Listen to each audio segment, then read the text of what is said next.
Mari oh mari mari baca sholawat Nabi. Mari oh mari mari baca sholawat Nabi, agar kita semua mendapat syafaatnya dari Nabi Muhammad, Rasul pemimpin umat dan pembawa amanat untuk para umat. Dari Nabi Muhammad, Rasul pemimpin umat dan pembawa amanat untuk para umat. Marilah, marilah, marilah hai kawan. Mari oh mari mari baca sholawat Nabi. Mari oh mari mari baca sholawat Nabi, agar kita semua mendapat syafaatnya dari Nabi Muhammad, Rasul pemimpin umat dan pembawa amanat untuk para umat. Dari Nabi Muhammad, Rasul pemimpin umat dan pembawa amanat untuk para umat. Marilah, marilah, marilah hai kawan. 12 Rabiul Awal jatuh pada hari Isnin, Nabi Muhammad dilahirkannya.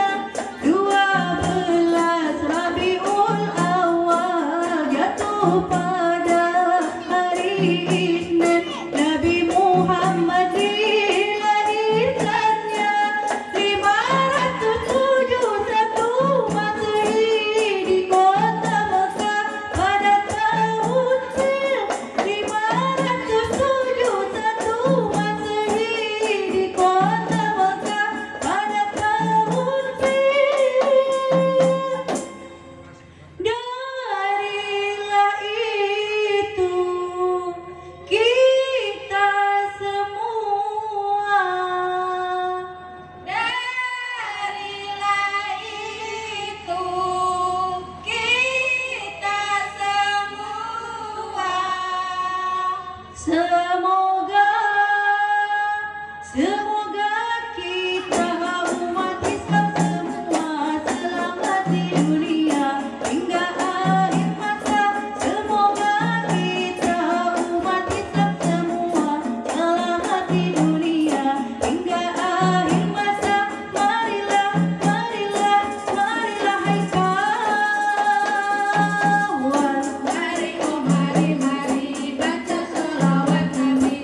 Mari oh mari mari baca sholawat Nabi, agar kita semua mendapat syafaatnya dari Nabi Muhammad, Rasul pemimpin umat dan pembawa amanat untuk para umat. Dari Nabi Muhammad, Rasul pemimpin umat dan pembawa amanat untuk para umat. Marilah, marilah, marilah hai kawan.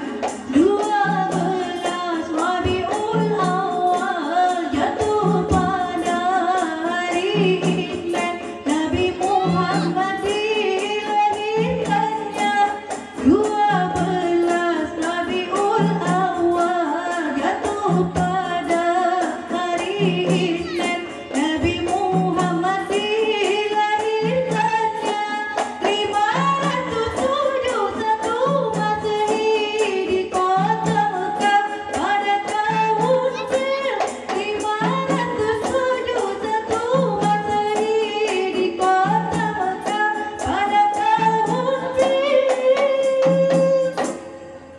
Darilah itu kita semua. Darilah itu kita semua. Semoga